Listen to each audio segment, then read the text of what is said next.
Assalamualaikum warahmatullahi wabarakatuh.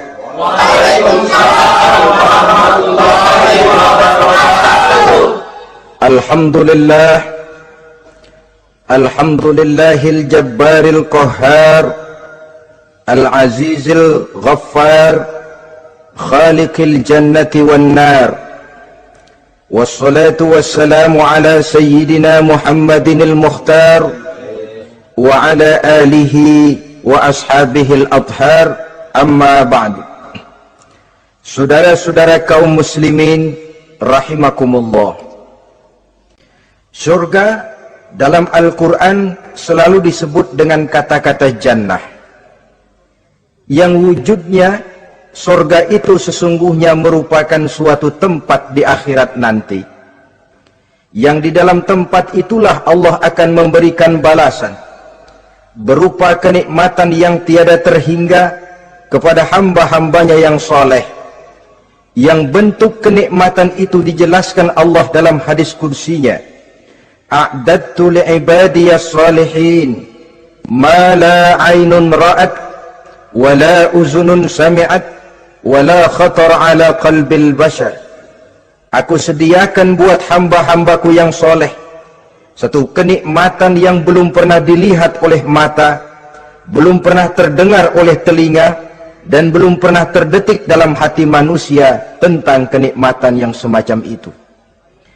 Jadi kalaupun dalam banyak ayat-ayat Al-Quran Allah menggambarkan tentang surga yang di bawahnya mengalir sungai-sungai, jangan disamakan dan dibandingkan dengan sungai yang ada di dunia ini.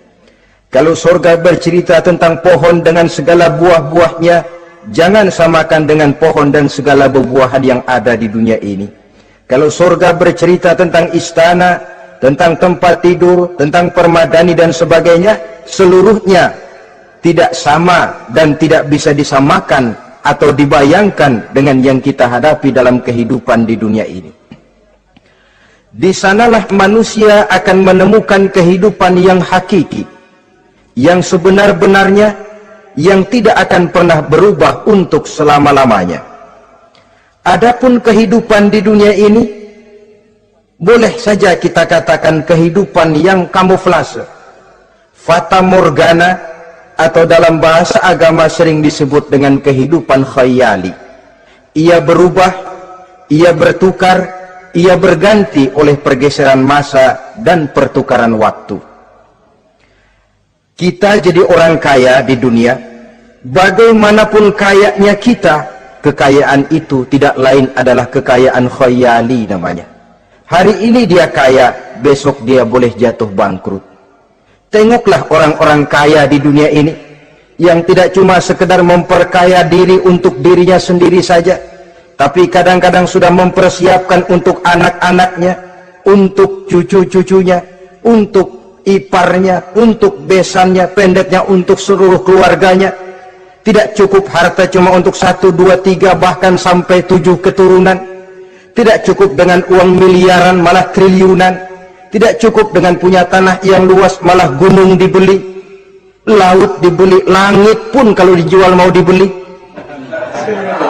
Sudah melampaui batas yang dinamakan kewajaran, dihinggapi penyakit rakus bin serakah alias tamak, lalu menghalalkan segala macam cara untuk mencapai harta, padahal itu tidak lebih dari bayangan khayali. Harta yang banyak itu mampukah menolak penyakit yang hendak datang? Harta yang banyak itu mampukah menahan tumbuhnya uban selembar di atas rambutnya? Harta yang banyak itu mampukah mencegah sebuah giginya yang hendak permisi? Dan pada akhirnya harta yang begitu banyak itu mampukah menolak kedatangan malaikat maut? Sama sekali ternyata tidak. Itulah kekayaan khayali namanya. Karena itu orang yang terbuka mata hatinya, dia tidak hanya mengejar kekayaan khayali ini, dia mengejar kekayaan hakiki yang terpendam di dalam kepribadian berupa al-akhlaqul karimah, akhlak dan budi pekerti yang terpuji yang menghiasi jiwa dan kehidupannya. Ada sifat sabarnya, ada sifat syukurnya, ada sifat qanaahnya, dan segala macam akhlak yang terpuji. Itulah kekayaan jiwa yang tidak bisa dinilai dengan materi. Kita punya pangkat, jabatan, kedudukan tinggi, pangkat apapun di dunia ini sesungguhnya tidak lebih dari pangkat khayali. Buktinya bahwa dia pangkat khayali, pangkat di dunia ini selalu ada bekasnya. Saudara kenal ada bekas camat? Ada? Ada bekas lurah, ada bekas gubernur, ada bekas menteri, ada bekas presiden. Hari ini dia lurah, besok bekas lurah. Hari ini dia camat, besok bekas camat. Hari ini dia menteri, besok bekas menteri. Pangkat khayali. Maka Quran menganjurkan jangan pangkat khayali yang kita kejar mati-matian. Sampai menggunakan sistem jilat atas, injak bawah, sikut kiri kanan, yang penting dapat kedudukan.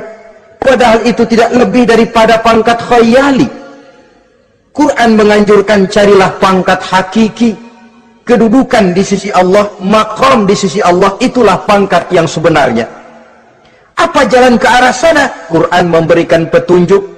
Wa minal laili fatahajjad bihi nafilatan lak asa an yab'asaka rabbuka maqaman mahmuda. Di keheningan malam, dikala orang tidur nyenyak, bangunlah engkau tahajud kepada Allah Tuhanmu. Pasti kalau itu kau laksanakan, Allah akan menempatkan engkau di satu tempat yang terpuji, mendapat pangkat yang hakiki dan bukan sekedar pangkat khayali. Kita berusia muda, muda kita ini pun muda khayali. Berapa lama kita muda?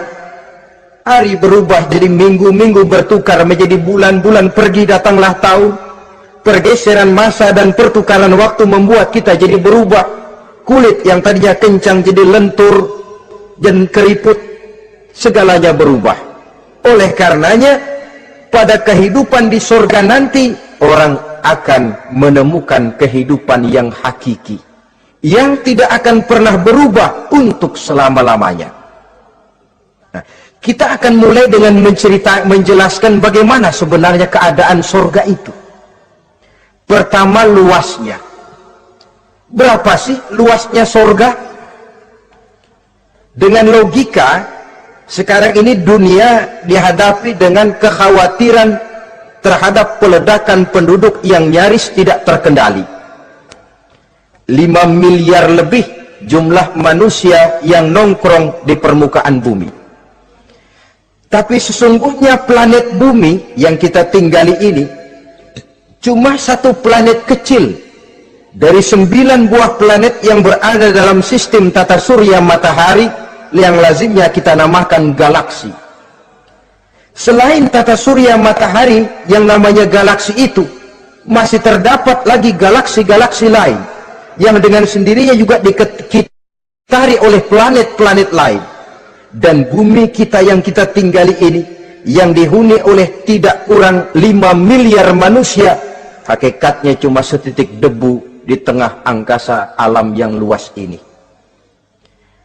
Oleh karenanya, di dalam surah Ali Imran ayat 173, ayat 133, Allah Subhanahu wa taala menjelaskan, "Wasari'u ila maghfiratin min rabbikum wa jannatin 'arduha as-samawati wal ardu u'iddat lil muttaqin."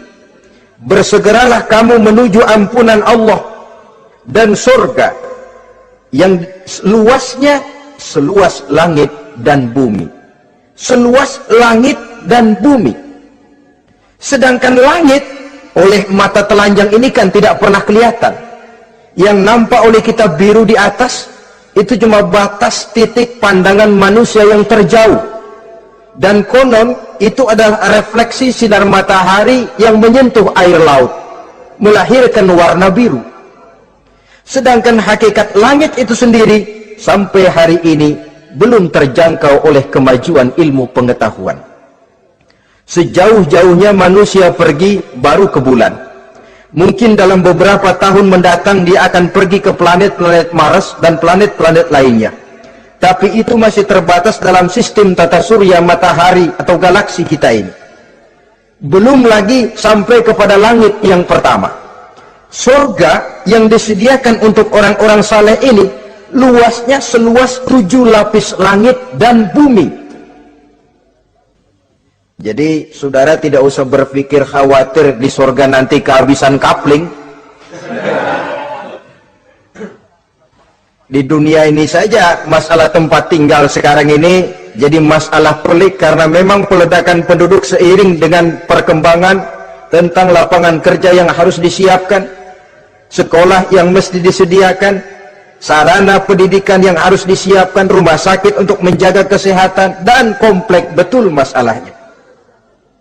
Tetapi di surga nanti arduhas samawati wal ard, luasnya seluas 7 lapis langit dan bumi. Satu keluasan yang hanya Allah saja yang maha tahu tentang batas-batasnya. Itu tentang luasnya surga. Lalu bagaimana keadaan di surga? Apakah ada bangunan-bangunan, taman-taman, kebun-kebun? Tentu ada. Di surga ada kebun yang tanamannya berupa tumbuh-tumbuhan dan menghasilkan buah-buahan, yang buah-buahannya pun boleh dimakan oleh manusia, karena tidak akan pernah ada larangan lagi dalam kehidupan di sana. Dalam surah Ar-Rahman ayat 54 misalnya, kita dapati penjelasan dari Allah Subhanahu wa taala, "Wajanal jannataini dan." Begitu juga dalam surah Waqiah ayat 32 dan 33, Allah menjelaskan, "Wa fakihatin katsiratin la maqtu'atin wa la mamnu'ah." Dan di dalam surga itu terdapat buah-buahan yang sangat banyak sekali, yang tidak pernah putus-putusnya, wala mamnu'ah, dan tidak dilarang untuk mengambilnya. Yang dimaksud la maqtu'ah, tidak terputus, artinya buah-buahan di surga itu begitu kita petik keluar lagi gantinya, dipetik lagi keluar lagi gantinya. La maqtu'ah, tidak pernah putus. Lain kan pohon di dunia ini hari kita petik keluar lagi kapan? Musim tahun depan, nungguin kita. La maqtu'ah, tidak pernah terputus buah-buahan itu, wala mamnu'ah, dan tidak terlarang untuk memetiknya. Adakah pohon pisang? Pohon pisang ada. Anggur? Anggur banyak. Delima pun ada. Tetapi sekali lagi, bagaimanapun hakikat buah di surga cuma sama dalam nama, tapi lain dalam wujudnya.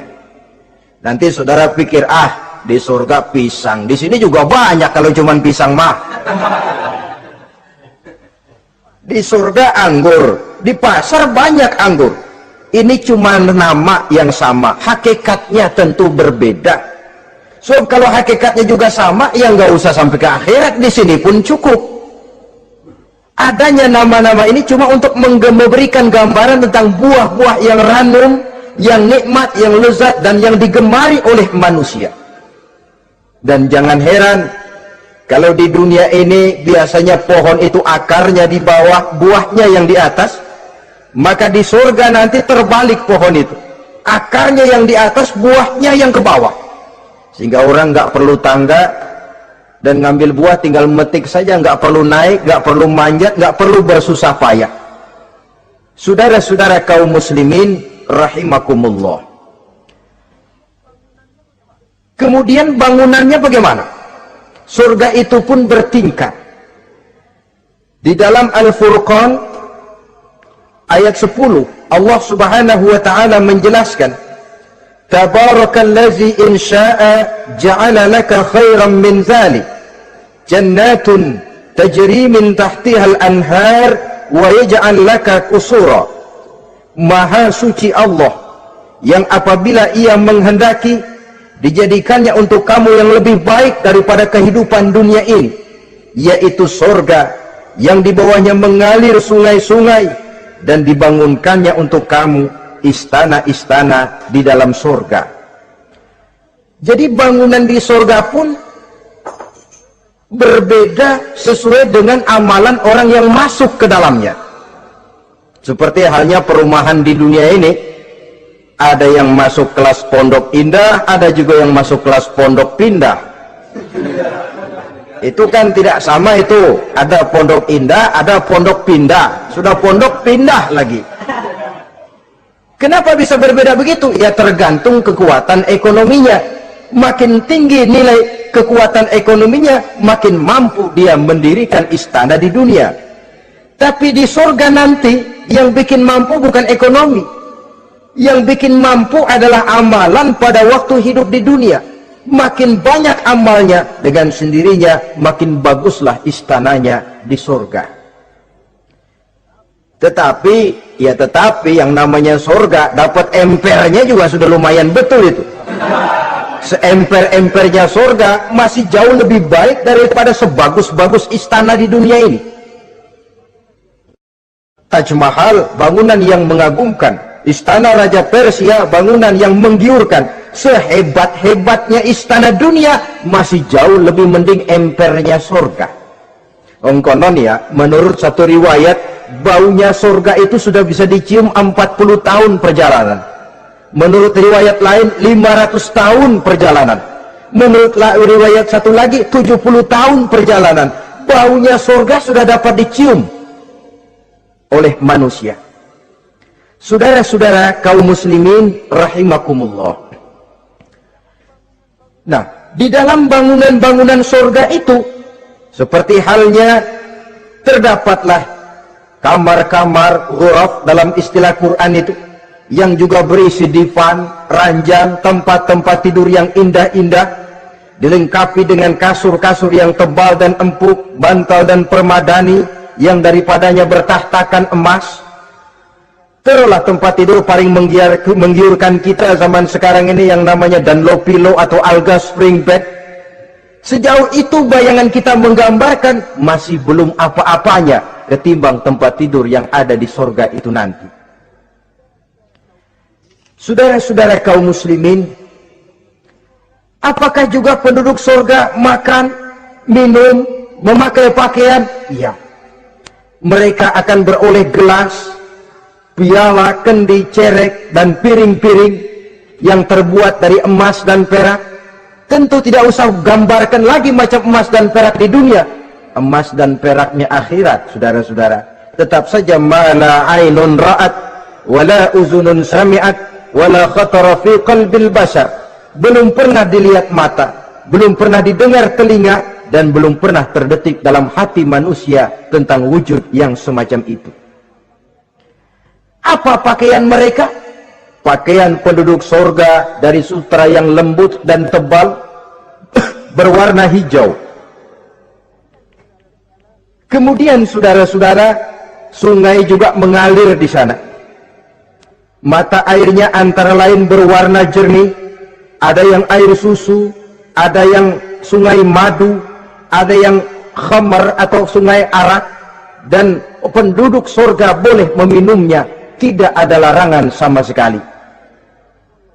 Timbul pikiran konyol, kalau di surga orang pada minum arak, apa banyak yang teler di surga? Ya tentu tidak. Sebab di sana saya katakan tadi kehidupan yang hakiki. Segalanya diperbolehkan, segalanya dipersilahkan.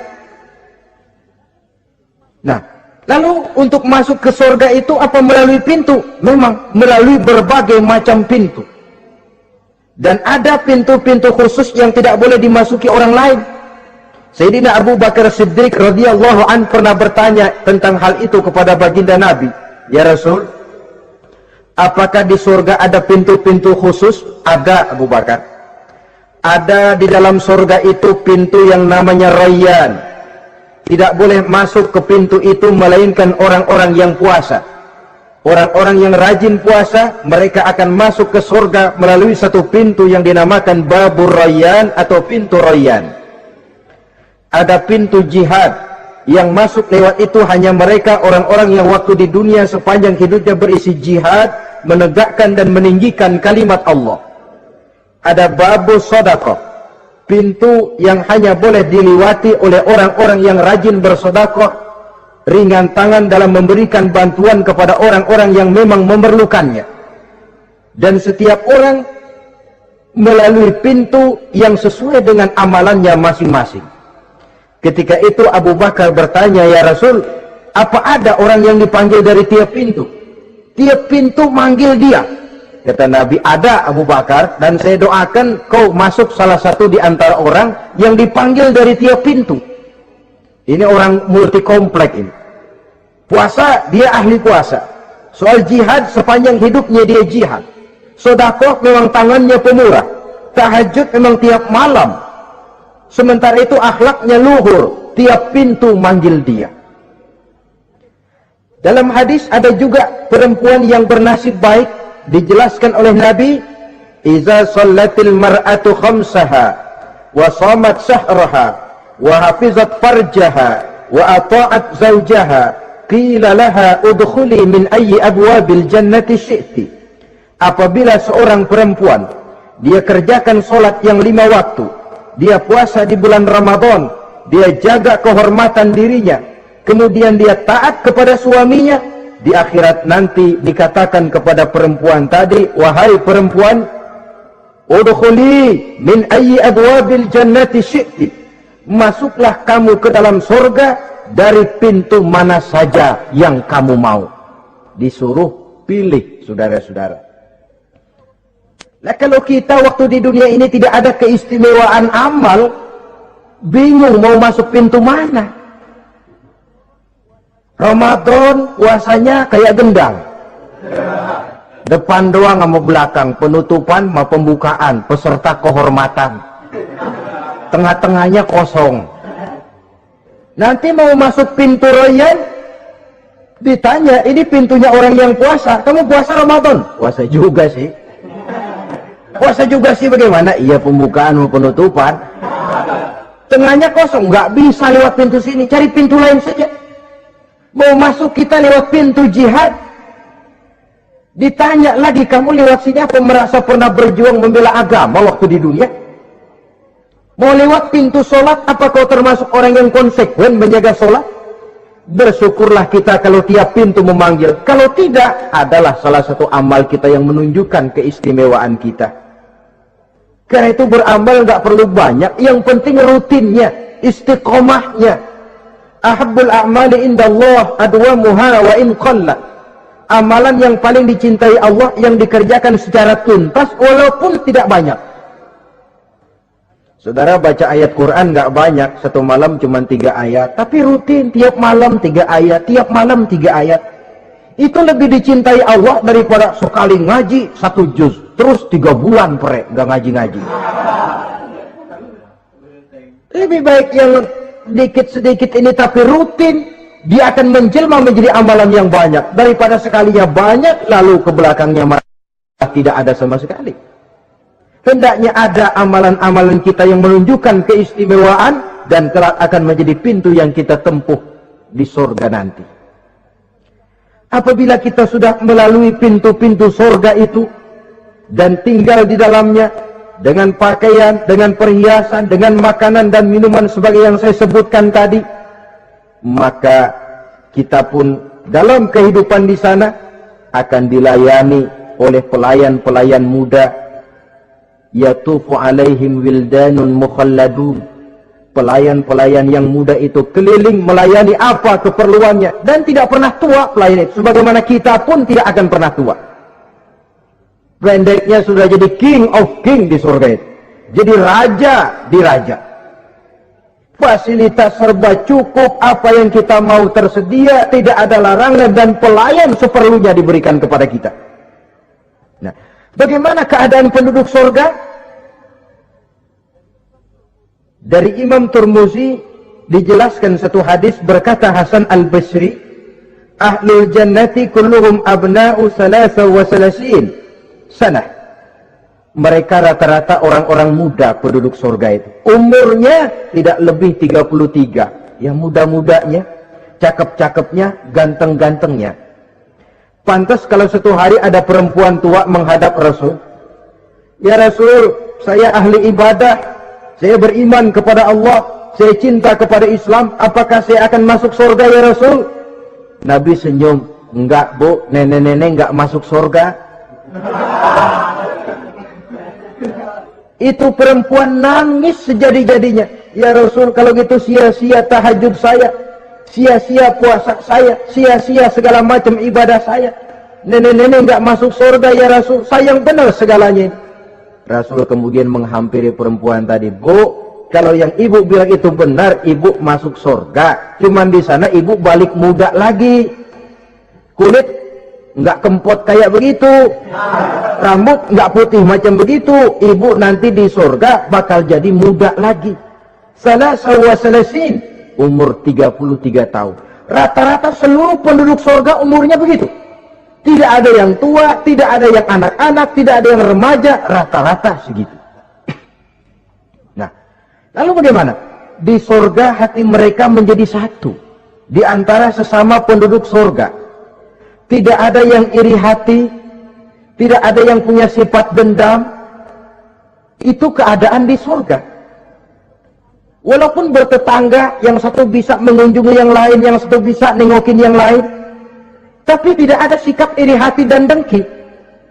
Tidak ada yang satu datang ke tempat saudaranya di surga, loh kapling lu lebih luas dari gua nih. Nggak ada Tuhan, tidak ada. Semuanya hati sudah menjadi satu, tidak ada dendam, tidak ada iri hati. Kan jauh bedanya dengan kehidupan di dunia ini toh. Kadang-kadang di dunia ini begitulah romantikanya. Kita melarat, disuraki orang, kita sedikit kaya, diselidiki orang, ada saja yang iri, ada saja yang hasut, dan selalu mencari cara untuk menjatuhkan kita. Di surga, hal semacam itu tidak akan kita temui. Orang tidak punya sifat iri hati dan dendam. Lalu bagaimana lagi keadaan penduduk surga itu? Mereka selalu merasa senang dan bahagia. Tiap hari, tiap saat yang dirasakan cuma itu saja. Tidak diselingi seperti kehidupan di dunia ini, di mana senang berseling dengan susah, bahagia berganti dengan derita, ada senyum bahagia, ada tangis menahan derita.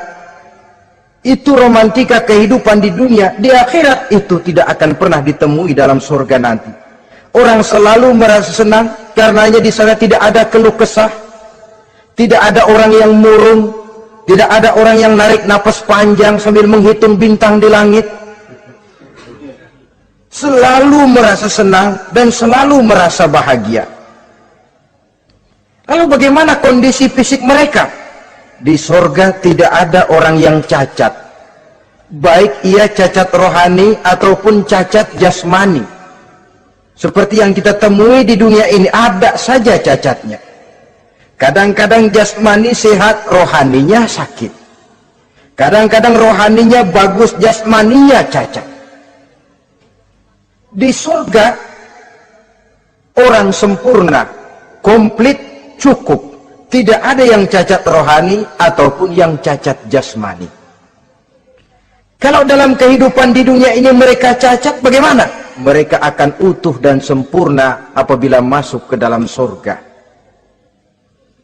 Dan di surga, sungguh pun mereka makan, sungguh pun mereka minum, mereka tidak akan pernah buang air, baik air besar maupun air kecil. Sebab kalau makan dan minum di surga harus buang air, tentu malaikat harus menyediakan WC. Dan kalau surga sudah ada WC, tentu tinja yang repot.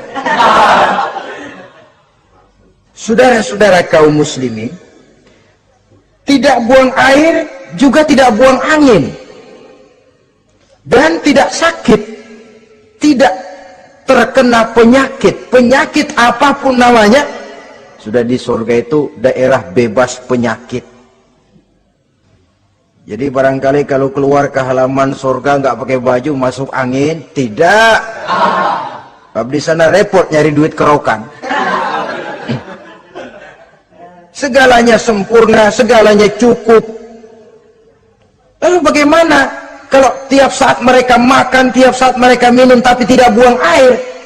Konon keringat yang keluar dari mereka, tubuh mereka, dan keringat yang keluar itu mengandung bau kasturi yang amat sangat harum baunya. Saudara-saudara, kemudian penduduk surga itu oleh Allah diberikan teman hidup yang namanya bidadari. makhluk Allah yang teramat sangat cantiknya, yang tidak bisa kita bayangkan macam apa cantiknya. Barangkali kalau kita menonton film, kita kagum dengan bintang-bintang film kenamaan yang cantiknya selangit. Itu mah belum ada seujung kukunya dari para bidadari. Mereka dalam Quran disebut azwajun mutahharah, istri yang disucikan. Apa pengertian suci di sini?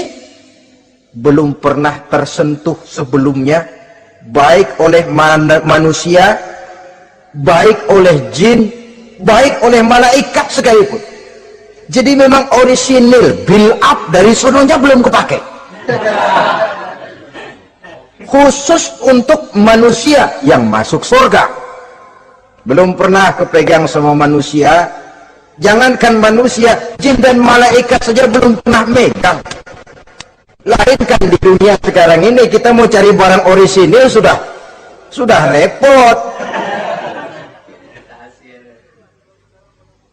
Ya mujurlah kalau saudara menemukan seorang gadis yang orisinil paten, masih build up, barangkali mujur. Tapi umumnya terutama di kota-kota besar, ya sudah, kita dapat second hand juga masih lumayan. Kalau tidak rongsok-rongsok bener mah, ini kadang-kadang sudahlah second hand, kondisinya juga 30%, udah mesti nyerpis melulu kita ini. Saudara-saudara, azwajun mutahharah belum pernah tersentuh oleh siapapun. Lalu makna tohara ini, mereka selalu suci, tidak pernah baik menstruasi atau mencret, tidak pernah.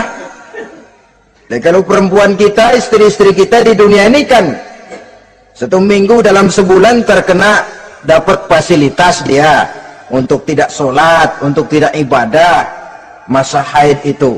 Perempuan di surga yang namanya bidadari tidak akan pernah mengalami haid. Lalu apalagi keistimewaannya? Selalu perawan, tidak pernah janda.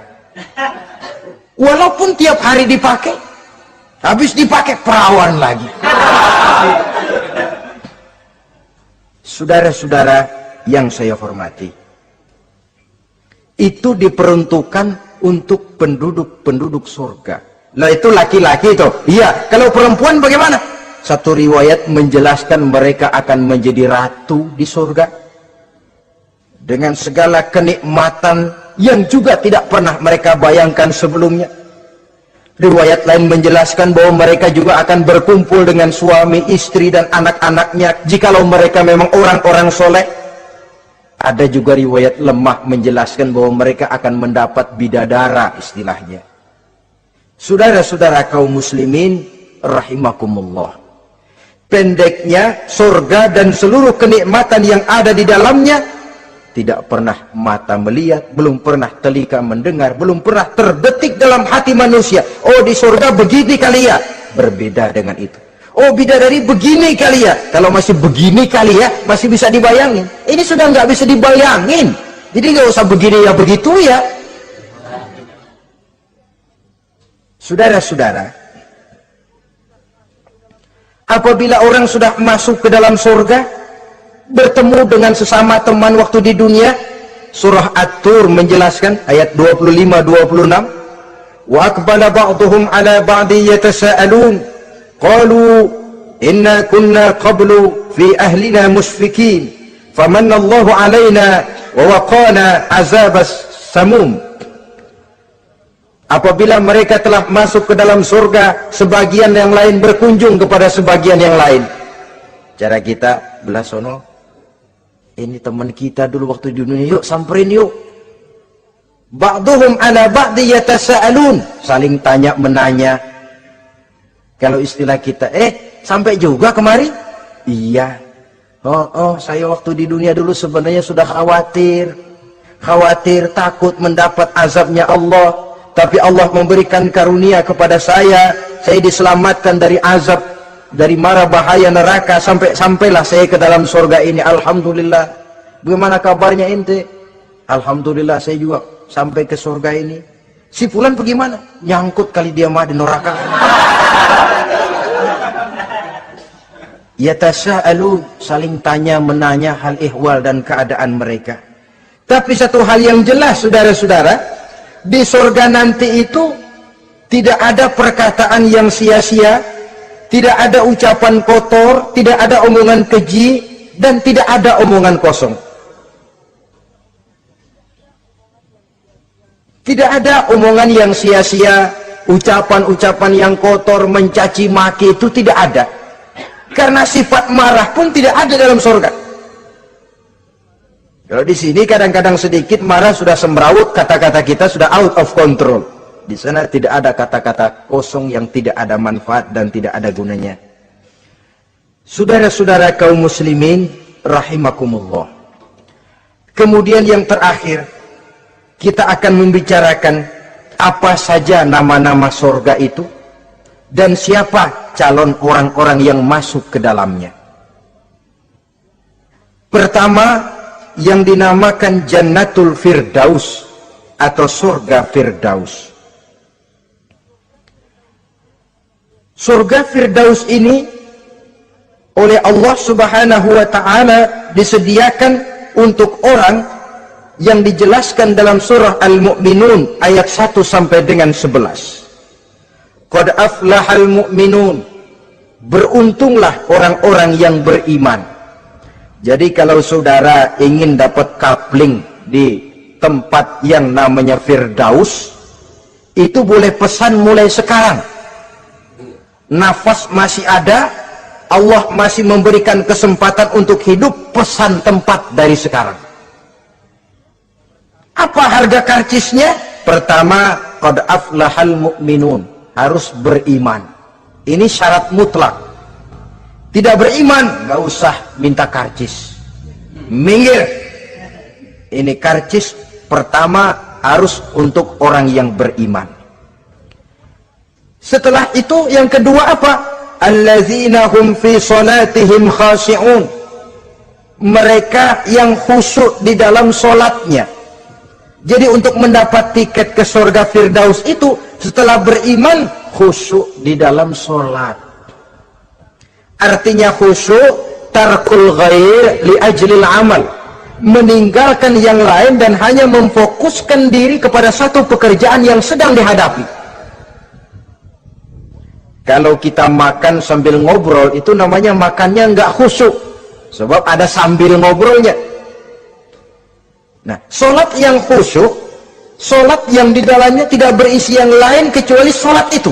Meninggalkan yang lain dan hanya memfokuskan diri saja untuk melaksanakan suatu amalan. Dan solat khusyuk itu berat. Kadang-kadang waktu mau solat kita nggak ingat apa-apa. Begitu sudah masuk takbir, yang kita lupa malah kita ingat. Itu kurang ajarnya iblis. Mau sholat nyari dompet nggak ketemu, begitu takbir, aduh dompet di atas meja. Ini kalau sembahyang lama-lama digerataki orang nanti nih, mulai ocar kacir sholat kita. Makanya kata Imam Nawawi, sudah dinamakan khusyuk untuk tingkatan orang awam kalau pada waktu takbir dia ingat Allah. Segitu aja dulu dah tingkatan orang awam itu. Sebab yang namanya khusyuk itu hudurul qalbi wa sukunul jawarih. Hatinya ikut sholat, anggota badannya tenang tentram di waktu sholat, khusyuk. Kalau waktu sholat garuk sono, garuk sini, kaki ketekas, ketekus. Terus sudah anggota badannya nggak khusyuk. Atau anggota badannya tenang tentram, nggak gerak-gerak, cuma hatinya ngayap kemana-mana. Badannya di musola, hatinya di pasar. Itu juga nggak khusyuk. Dan itu berat. Karena itu, ini syarat kedua untuk mendapat tiket ke Firdaus. Imam Ali saja pernah dites oleh Rasul. Ya Ali, saya ya Rasul, kalau kau bisa sembahyang khusyuk, aku boleh kasih kau serban. Kamu boleh pilih yang hijau apa yang putih nanti. Baik ya Rasul, sembahyang beliau 2 rakaat. Selesai salam ditanya, yang mana sorbannya Li? Kata Imam Ali, yang hijau ya Rasul. Belum nengok udah yang hijau ya Rasul. Kata Nabi, kalau begitu ente nggak khusyuk. Kenapa? Mungkin tadi waktu sujud mikirin, ntar kalau gua ditawarin milih yang hijau aja dah. Belum nengok sudah menjawab.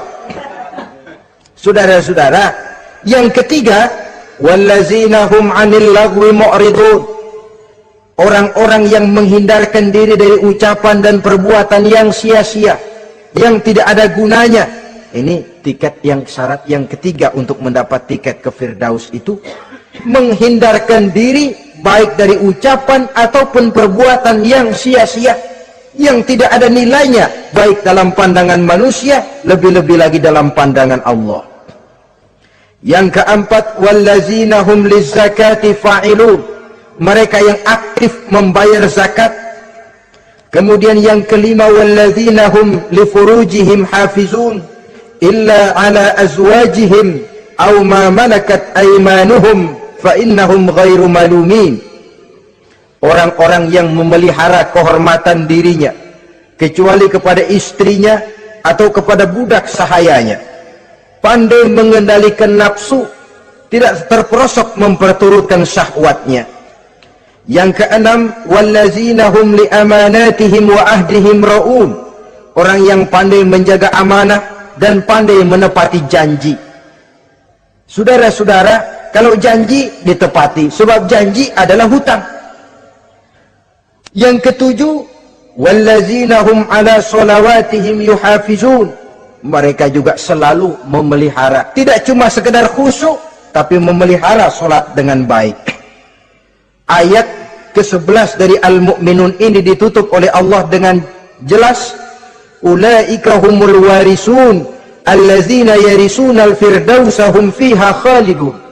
Mereka itulah para ahli waris yang akan menerima warisan berupa surga Firdaus dan mereka kekal di dalamnya.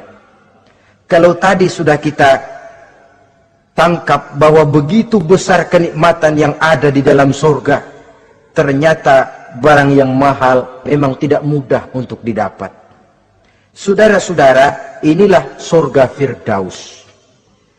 Adapun yang kedua, nama surga itu disebut dalam Quran Jannatu Adnin, surga Aden. Untuk siapa mereka?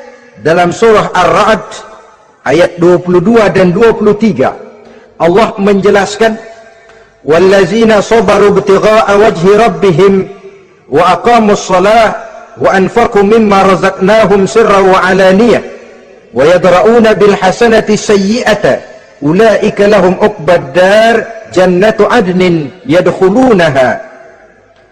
Dan orang-orang yang sabar, wallazina sabaru, orang-orang yang sabar. Sabar dalam apa? Ibtigha'a wajhi rabbihim, dalam menuntut keridhaan Allah. Sabar dalam mencari keridhaan Allah. Sujud mencari keridhaan Allah, sabar. Puasa mencari keridhaan Allah, sabar. Melaksanakan segala macam ibadah untuk mencari keridhaan Allah, sabar. Ini syarat untuk mendapat tiket ke surga Aden nanti, Jannatu Adnin. Sabar dalam mencari ridho Allah. Apalagi di zaman sekarang katanya persaingan hidup makin tajam, lapangan kerja makin sulit, mental hipokrit makin merajalela, golongan munafik alias bunglon ada di mana-mana. Kalau nemplok di daun kuning warnanya kuning, hinggap di daun hijau dia jadi hijau, nempel di dahan coklat jadi coklat. Menjilat ke sana kemari, bukan untuk mendapat ridho Allah kadang, tapi untuk mendapat ridho atasannya, mendapat restu atasannya. Ini kan realita dalam kehidupan. Saudara-saudara, mencari muka. Padahal seorang muslim ibtigha'a wajhi rabbihim, sabar dalam mencari ridho Allah. Lalu wa aqamus shalah, mereka mendirikan salat. Di sini hanya pengertian umum, mendirikan salat. Kalau dalam Firdaus tadi ditegaskan tidak cuma sekedar mendirikan, tapi juga khusyuk dan memelihara. Ini mendirikan, saudara-saudara. Maaf, Ada orang yang mengerjakan sholat, ada orang yang mendirikan sholat. Apa bedanya itu? Kalau mengerjakan sholat cuma sekedar gugur kewajiban. Pokoknya gugur kewajiban beres. Kadang-kadang pulang sembahyang Jumatnya bersendal. Enggak sembahyang dia, sembahyang. Kok nyolong sendal pulangnya? Itu baru ngerjain sholat, belum mendirikan sholat. Kalau mendirikan sholat, selesai sholat, ajaran sholat diterjemahkan dalam kehidupan. Itu mendirikan namanya. Ada istimror, kontinuitas alias kesinambungan. Selesai sholat, akhlak sholat, ajaran sholat diterjemahkan di luar sholat. Itu makna aqamus sholat. Apalagi syarat yang ketiga untuk mendapat tiket ke surga Aden ini, wa anfaqu mimma razaqnahum sirran wa alaniyah. Menginfakkan, membelanjakan di jalan Allah rezeki yang diberikan kepada mereka, baik terang-terangan maupun sembunyi-sembunyi. Maka sedekah itu terang-terangan baik, sembunyi-sembunyi juga baik kalau niatnya ikhlas karena Allah. Terang-terangan baik, kenapa? Untuk merangsang orang lain supaya berbuat seperti kita, bukan untuk dipuji, bukan untuk mendapat ria. Saudara-saudara, saya yang miskin nyumbang 100.000, saudara berapa yang kaya? Ini boleh untuk merangsang orang lain. Tapi kalau untuk ria, itu tentu dilarang oleh agama. Terang-terangan boleh, sembunyi juga boleh, bahkan itu yang dianjurkan oleh Nabi. Tangan kiri tidak tahu apa yang diberikan oleh tangan kanannya. Saudara-saudara, lalu yang keempat, wa yadra'una bil hasanati sayyi'ata. Mereka menolak kejahatan dengan kebaikan. Dia hanya tidak berteriak-teriak tentang kemiskinan, tapi melakukan usaha bagaimana mengatasi kemiskinan. Dia tidak hanya berteriak dengan mengemukakan berbagai macam kemunkaran, tapi mengimbanginya dengan menanamkan segala macam kebajikan. Seperti sekarang ini tuh, air saja kalau cuma dibendung tapi tidak disalurkan kan ngebludak, jebol bendungan. Kita cuma teriak anak-anak muda dihantam oleh kebudayaan barat yang merusak moral. Tapi mana kebudayaan Islam kita? Gak pernah kita timbulkan. Musuh kita adalah kemiskinan dan kebodohan, jelas. Tapi apa langkah ekonomi yang kita lakukan untuk mengatasi kemiskinan? Dan bagaimana upaya kita meningkatkan mutu pendidikan? Kadang-kadang yang mutunya baik, mahalnya gak kejangkau oleh lapisan rakyat yang di bawah, menengah ke bawah ini. Itu yang jadi problem. Orang yang mendapat tiket ke surga Aden ini, mereka menolak kejahatan dengan mengimbanginya, melakukan kebajikan. Tidak cuma teori, tidak cuma propaganda, tapi ada langkah konkret bahwa untuk membentengi kemaksiatan harus diperbanyak munkar. Untuk mengimbangi segala macam perbuatan durjana harus dikembangkan majelis taklim pesantren, menghidupkan akhlak Islamiyah dalam kehidupan sehari-hari. Wa yadra'una bil hasanati sayyi'ah. Orang semacam itulah yang akan mendapat tiket ke surga Aden atau Jannatu Adnin nanti.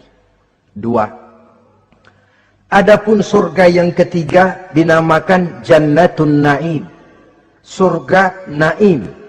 Naim mengandung arti penuh kenikmatan. Tiketnya sederhana saja. Al-Qalam ayat 34. Inna lil muttaqina inda rabbihim jannatu na'im. Sesungguhnya bagi orang-orang yang bertakwa kepada Allah, mereka akan mendapat balasan berupa jannatun na'im, surga Naim namanya. Jadi tidak banyak untuk mendapatkan surga Naim ini, cuma takwa. Cuman takwa yang jadi banyak. Apa itu takwa? Sekarang ini kan takwa jadi lalap. Dan orang sering menggunakan istilah agama di zaman sekarang ini untuk maksud yang tidak sama dengan maksud agama. Padahal takwa ini jelas, sebelum Islam datang ke Indonesia, kita orang Indonesia tidak kenal kata-kata takwa. Maka kalau harus menggunakan kata takwa, pengertiannya harus dikembalikan kepada pengertian Islam. Ini sih enggak. Orang yang mana aja kalau dilantik bertakwa kepada Tuhan yang Maha Esa, bertakwa. Sampai membleh ke bibir, bertakwa. Tapi kalau sudah megang jabatan, kadang-kadang takwa ngalor dia ngidul. Tidak relevan lagi. Lalu apa sih yang namanya takwa itu? Sederhana saja. Imtisalul awamir wajtinabun nawahi, itulah takwa. Melaksanakan segala yang diperintah, menjauhi yang dilarang, itu takwa. Menjalankan perintah dengan meninggalkan larangan, apa bedanya? Kalau melaksanakan perintah boleh sesuai dengan kemampuan, tapi menjauhi larangan mutlak.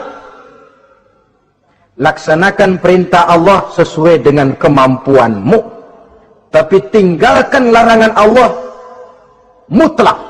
Mampu tidak mampu, tinggalkan. Enak kalau ada perintah, jauhi larangan Allah semampu kamu. Ya enak, tinggal kita milih. Saya belum mampu ninggal teler itu, lezat itu, belum mampu. Yang boleh semampu kita melaksanakan perintah. Sholat semampu kita, asal jangan mampu lalu pura-pura tidak mampu. Puasa semampu kita, jihad semampu kita. Tapi kalau sudah meninggalkan larangan mutlak, mampu tidak mampu harus ditinggalkan.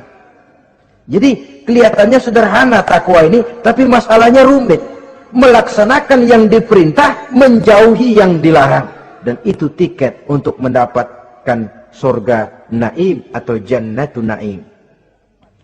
Yang keempat, saudara-saudara, di antara nama surga itu ada yang disebut surga ma'wa atau jannatul ma'wa. Apa tiket untuk sampai ke sana? Surah An-Nazi'at ayat 40 dan 41. Wa amma man khafa maqama rabbih wa nahan nafsa 'anil hawa fa innal jannata hiyal ma'wa.